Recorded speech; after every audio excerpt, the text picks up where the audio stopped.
Mheshimiwa Kingu, jiandae. Mheshimiwa Ado, jiandae. Waziri Makonda, jiandae. Naibu Waziri, jiandae. Mtoa hoja. Mheshimiwa Spika, ninakushukuru kwa kunipa heshima ya kuwa mchangiaji kwenye wizara hii muhimu. Kwanza kabisa Mheshimiwa Spika, nianze kwa kutoa pongezi zangu za dhati kwa Amiri Jeshi Mkuu na Rais wa Jamhuri ya Muungano wa Tanzania Daktari Samia Suluhu Hassan. Mheshimiwa Spika, nimebahatika kufanya kazi pamoja na Waziri Kombo akiwa waziri wa mambo ya nje. Nimebahatika kufanya naye kazi.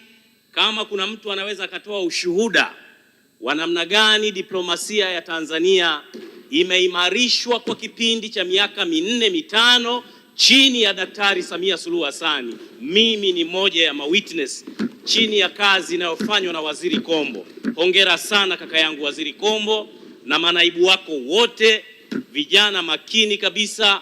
Baadhi tumekuwa nao katika Youth League ya Chama cha Mapinduzi. Mheshimiwa Waziri na timu yako ya wizara, asanteni kwa kuendelea kulinda heshima, misingi na utu wa taifa langu Tanzania. Asante sana Mheshimiwa Waziri. Mheshimiwa Spika, misingi ya uhusiano ya kimataifa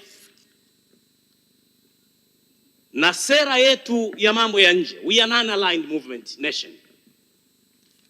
Mheshimiwa Spika, sisi ni taifa tulilofungamana na upande wowote, na misingi yetu ya sera yetu ya mahusiano ya mambo ya nje. Na waziri, ninakushukuru, umetamka bayana, tumejikita katika kulinda mamlaka kamili ya nchi, mipaka ya nchi na uhuru wa kisiasa wa taifa letu. Mheshimiwa Spika, nataka nikukumbushe mwaka 1961 Tanzania ilipopata uhuru, hayati baba wa taifa Mwalimu Julius Kambarage Nyerere alipofanya ziara ya kwanza nchini Marekani kwa mwaliko wa Rais Kennedy, alipotoa hotuba katika ikulu ya Marekani kwa vision alizokuwa nazo hayati baba wa taifa Mwalimu Nyerere, Rais Kennedy alitoa kauli ya kusema anamfananisha Mwalimu Nyerere na mipango na vision ya Tanzania kama George Washington, rais wa kwanza wa Marekani, baba wa taifa la Marekani. Mheshimiwa Spika, kwa nini ninayasema haya? Nataka nikuhakikishie kwanza, huo mswada ndugu zangu, na mimi nimebahatika kuona mswada huu. Nataka niliambie bunge lako Mheshimiwa Spika, ni rais huyu Daktari Samia Suluhu Hassan alipoingia madarakani, jambo la kwanza alilolifanya rais wetu, wabunge naomba tuwe na kumbukumbu. Ninaomba tuweke kumbukumbu sawa duniani, ili kusudi tusije tukaruhusu heshima ya taifa letu, heshima ya rais wetu ikachezewa na mataifa baadhi kwa maslahi ambayo yanaweza yakafanya rais wetu na nchi yetu na viongozi wetu wakawa wanyonge. Mheshimiwa Spika, nataka nikukumbushe, katika kulinda uhuru wa kidemokrasia katika mambo ya nje, Rais Samia alipoingia madarakani akiwa rais, ndiye rais wa kwanza alikwenda kuwatembelea hata wapinzani waliokuwa wametoroka na kukimbia taifa hili. Mheshimiwa Spika, Rais Samia alipoingia madarakani, kuna baadhi ya wanasiasa hawakuwa hata na passport. Rais Samia alitoa maelekezo, wakapewa mpaka hati za kidiplomasia kuwa huru kuzunguka dunia yote.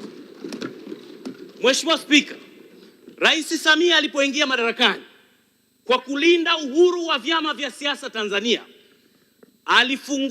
aliondoa katazo la mikutano yote ya hadhara iliyokuwa inakabili vyama vya kisiasa Tanzania. Vyama vyote vikapewa uhuru wa kufanya mikutano ya siasa.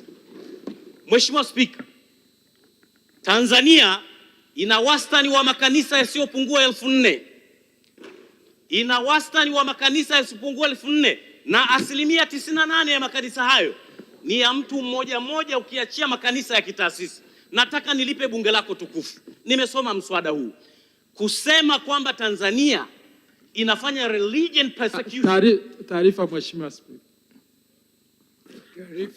Napenda nimpe taarifa msemaji kwamba pia rais huyu alikuta walikuwa hawana ruzuku vyama vya upinzani akawapa ruzuku. Mheshimiwa Kingu, taarifa naipokea. Mheshimiwa Spika, taarifa ninaipokea, lakini ninakwenda mbali kwa kuongeza. Rais Daktari Samia Suluhu Hassan chini ya uongozi wake tumeshuhudia religious liberty kwa hali ya juu. Leo hii rais anaweza kwenda kwenye kanisa akafanya donation. Muislamu anaweza kwenda kanisani akafanya donation. Mheshimiwa Spika, taifa hili halina mambo ya kutesana kidini. Mheshimiwa Spika, taifa hili halina mambo ya kutesana kidini, na ndio maana leo tunazungumza hapa. Pembeni yangu amekaa mbunge Muislamu, pembeni yangu amekaa mbunge Mkristo. Tumekaa, ndio taifa la kwanza Afrika ambalo naweza nikasema kwa ujasiri tumeweza coexist between the two big religions. Hatuna religious persecution. Mimi ninayezungumza hapa, my mother is a Muslim, I'm a Christian. Hapa ninayezungumza. Mheshimiwa Spika, tunaoleana kati ya Waislamu na Wakristo. Ninaomba kwa heshima kubwa, Mheshimiwa Kombo, wewe ukiwa kama waziri, fanyeni kila linalowezekana. Na mimi siwalaumu wale wa maseneta wa Marekani. Inawezekana wamepata habari ya upande mmoja. Mheshimiwa Spika, kwa heshima na taadhima, mimi ninajua wewe pia ni mwanadiplomasia mahiri. Fanya mpango, Mheshimiwa Spika wangu, ongozana na Waziri Kombo, nendeni mkakae na kamati ya foreign ya Marekani. Sisi Tanzania, we need Americans. Sisi wa Tanzania tunawahitaji wa Marekani, na wa Marekani wanahitaji Tanzania. Sisi Tanzania tunahitaji European Union. European Union wanahitaji Tanzania. Sisi Tanzania tunahitaji Asia, na Asia wanahitaji Tanzania. Tunamhitaji Mchina as Chinese wanatuhitaji. Tunamhitaji Mrusi na Mrusi anatuhitaji. Tunamhitaji Muirani na Muirani anatuhitaji. Tunamhitaji Muisrael na Muisrael anatuhitaji. We are the non-aligned movement nation. Tunaomba kwa heshima na taadhima, heshima ya taifa letu Tanzania, tuendelee kufanya diplomasia ya win-win situation. Diplomasia ya wao kuja kuwekeza na sisi kuwa na masoko kwenye nchi zao. Hakuna mtu hata mmoja kwenye taifa hili anawachukia wageni. We are brothers and sisters. European Union to Pacific, to Asia, to Indonesia. We are one people. Tujenge mazingira, Mheshimiwa Spika, ya dunia itakayokuwa salama, dunia isiyo na ubabe, dunia isiyochukulia baadhi ya mataifa madogo na kutaka kuyaonea. Kwa taifa langu Tanzania, we will protect this nation with all our strength, na Mungu atusaidie. Mheshimiwa Spika, mwisho Mheshimiwa Spika. Asante Mheshimiwa Kingu.